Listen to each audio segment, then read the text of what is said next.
अस्सलामु अलैकुम रहमतुल्लाह।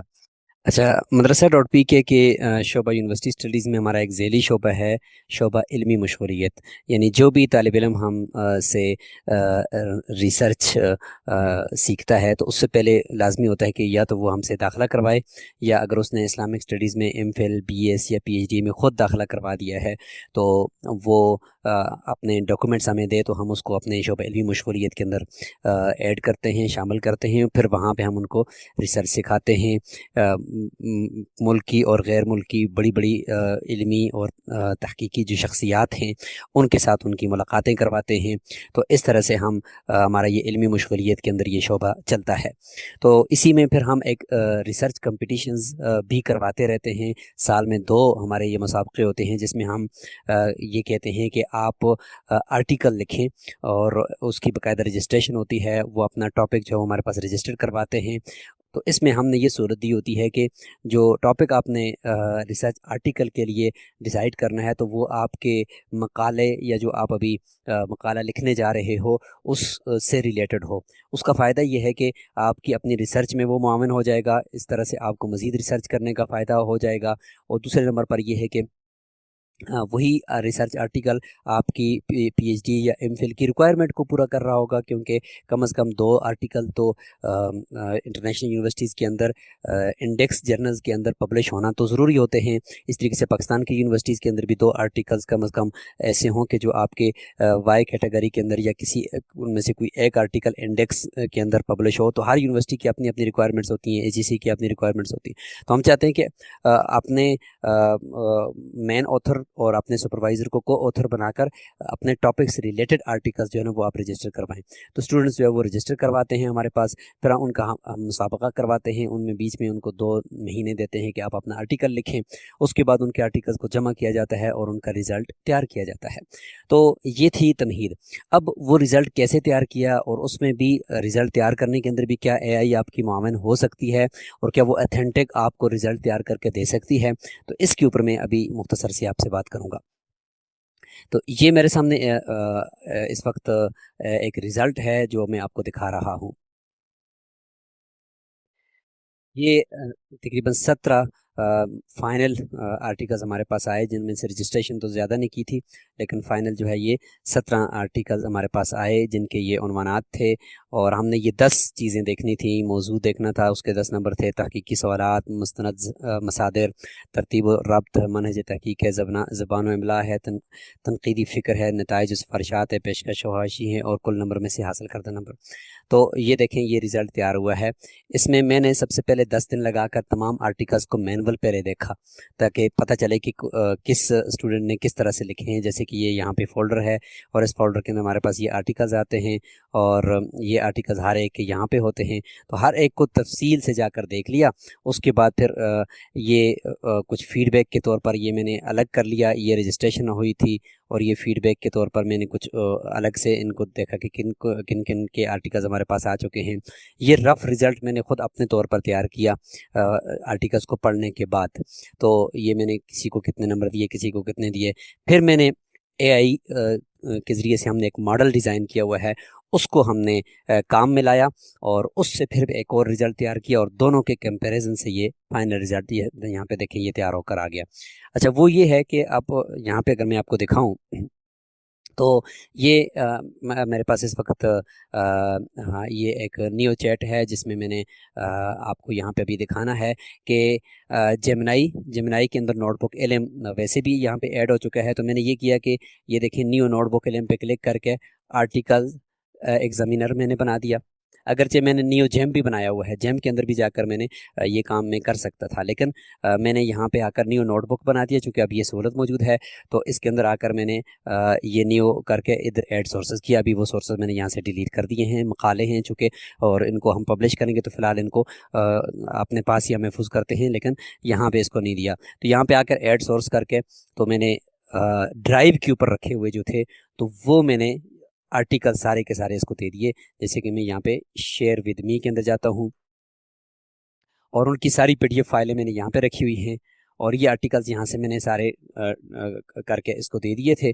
और एक चीज़ जिसमें आम तौर पे गलती हो सकती है कि जिसमें फिर ये नोटबुक एलएम उसको नहीं पढ़ता, वो गलती ये है कि जो गूगल ड्राइव का जो फोल्डर है उसको आपने any one with the link करना है, न कि उसको रिस्ट्रिक्ट रखना है। ये कैसे होता है ये मैं आपको यहाँ से दिखा देता हूँ कि मसलन ये आपके पास ड्राइव का लिंक है और इसमें अगर आप किसी को शेयर करते हो यहाँ से अगर आप किसी को शेयर करते हो तो शेयर पे मैं क्लिक करूँ तो ये आम तौर पे रिस्ट्रिक्टेड होता है। यहाँ पे जब मैंने शेयर पे क्लिक किया तो ये देखें ये रिस्ट्रिक्टेड लिखा हुआ है। तो जब आप नोटबुक एलएम को अगर ड्राइव से कोई फाइल दे रहे हैं तो वो उसको नहीं पढ़ सकेगा अगर आपने इसको रिस्ट्रिक्टेड रखा होगा। इसलिए आपने यहाँ पे शेयर पे क्लिक करके इसको any one with the link कर लें। फिर इसको वीवर पे रखें या एडिटर पे रखें, कोई मसला नहीं है, इसको वीवर पे रखें या एडिटर पे रखें। फिर जब भी ये लिंक कॉपी करके किसी को भी देंगे तो ये इस फाइल के अंदर जितना भी डाटा है वो उसको देख सकेगा और इवन इसको नोटबुक एलएम भी और जेमिनाई भी इसको पढ़ सकेगा। वरना जेमिनाई नहीं पड़ेगा और रिजल्ट ख़राब आएगा तो आप भी तंग होंगे, कहेंगे कि भाई जेमिनाई जो है ये अच्छे रिजल्ट नहीं देता। तो इस तरीके से करके आपने इसको रखना होता है। तो यूं करके मैंने इधर आकर ये जेमिनाई के अंदर में आ गया और ये मैंने नियो नोटबुक एलएम बना दिया। इधर ही अंदर आकर नियो पे क्लिक करके यहाँ पे मैंने उसको नाम रख दिया और इधर ऐड सोर्स कर दिया। और ये देखें ये मेरी चैट है जिसमें मैंने रिज़ल्ट इसको तैयार करने के लिए डॉक्यूमेंट्स दिए। याद रखेंगे अगर आपके पास भी कोई इस तरह की आर्टिकल्स के का रिजल्ट आप तैयार करना चाहते हो या इसके अलावा आपके पास कुछ और मतलब बच्चों के पेपर हैं, पीडीएफ फाइल आपने उनकी बनाई हुई है तो उनकी तस्वीरें निकाल कर बनाई हुई है तो वो उनकी तो वाइब कोडिंग आपको करनी पड़ेगी। और अगर लैपटॉप के अंदर ही ओरिजिनल पीडीएफ है तो फिर उसको उसकी पीडीएफ को ये अच्छी तरीके से पढ़ता है। वरना फिर वो जो उसकी आपने तस्वीर निकाल कर पीडीएफ बनाया है पेपर का तो उसको फिर आपने एक दफ़ा उसका ओसीआर करना है या उसका यहाँ पे इस पे क्लिक करके यहाँ पे अगर मैं आपको बताऊँ कि जो गूगल का लेंस होता है, गूगल लेंस, यहाँ पर भी ये होता है। इस जगह पे भी क्लिक करें तो ये देखें सर्च विद गूगल लेंस, इस पे क्लिक करके वो जो तस्वीर के अंदर लिखा हुआ जो भी कंटेंट है उसको टेक्स्ट के अंदर कॉपी कर लेंगे तो फिर ये जाकर आपके लिए बेहतरीन वो टेक्स्ट जो होगा उसका रिजल्ट वो तैयार कर सकेगा। तो बहरहाल ये देखें ये मैंने नोटबुक एलएम जो जेमिनाई के अंदर बनाया था तो उसके अंदर आया और उसको मैंने कहा कि भाई अब आपने रिजल्ट तैयार करना है। तो कुछ प्रॉम्प्ट्स भी दिए लेकिन ये देखें यहाँ पे मैंने कहा कि भाई गूगल ड्राइव का जो फोल्डर है वो आपके साथ शेयर कर दिया है, any one with the link कर दिया है। तो अब उसने कहा कि मैं अब इसको पढ़ने लगा हूँ। तो फिर मैंने तीन तीन आर्टिकल्स दिए हैं जहाँ से क्लिक करके उसी फोल्डर के अंदर जो मैंने उसके साथ शेयर किया है तो यहाँ ड्राइव पे क्लिक करके तो जो आर्टिकल्स वहाँ पे पड़े हुए थे तो उनके तीन तीन जो है ना वो उनमें से आर्टिकल्स मैंने इसको दिए हैं ताकि अच्छे तरीके से रिजल्ट तैयार कर सके। तो एक दफ़ा तीन दे दिए तो उसका उसने इस तरीके से तैयार कर दिया। मैंने साथ कहा है कि भाई गूगल शीट के अंदर आपने ये गूगल शीट के लिए डाटा तैयार करना है और उसने तफसील से ये सारी चीज़ें ये कैसे तैयार करता है। तो पहले से जेट जीपीटी से जाकर मैंने 10 जो निकात हैं रिजल्ट तैयार करने के वो पहले से तैयार किए हुए हैं और वो प्रॉम्प्ट इसको तफसील से दिया हुआ है और इसको समझाया हुआ है कि इन 10 निकात के ऊपर ही मैंने एवल्यूएट करना है हर एक आर्टिकल को। तो वो 10 निकात आपने खुद बनाने होते हैं, बनाकर फिर चैट जीपीटी से अच्छा सा प्रॉम्प्ट बनाना होता है, वो फिर आकर अपने पर्सनल जेम को या ये नोटबुक एलएम को पहले से आपने देना होता है। तो ये देखें फिर तीन तीन करके ये मजीद तीन मैंने दे दिए। तो ये तीन तीन की फाइलें देता रहा और फिर उसने चूंकि बार बार प्रॉम्प्ट देने की ज़रूरत नहीं है, बस सिर्फ आर्टिकल ही देता रहा और उसने फिर वो तैयार कर दिया। यूं जब आखिर तक चला गया तो अब उसने आखिर में जाकर मैंने चूंकि ये फ्लैश एक्सटेंडेड के ऊपर रखना लाजमी है क्योंकि अब इसके अंदर ये एक अपडेट आ गई है। इस जगह पे आपने इसको फ्लैश एक्सटेंडेड पे रखना है। वरना इस जगह पे अगर आप इसको रखेंगे फ्लैश के ऊपर या किसी और के ऊपर रखेंगे तो फिर ये अच्छी तरीके से सोचेगा नहीं। तो इसको फ्लैश फिर थिंकिंग थिंकिंग में स्टैंडर्ड के बजाय एक्सटेंड पे रखना है आपने, एक्सटेंडेड के ऊपर। तो यहाँ से आकर आपने इसको फाइल देनी होती है और इधर क्लिक करके आपने फाइल देनी होती है तो इस तरीके से ये तैयार कर देगा।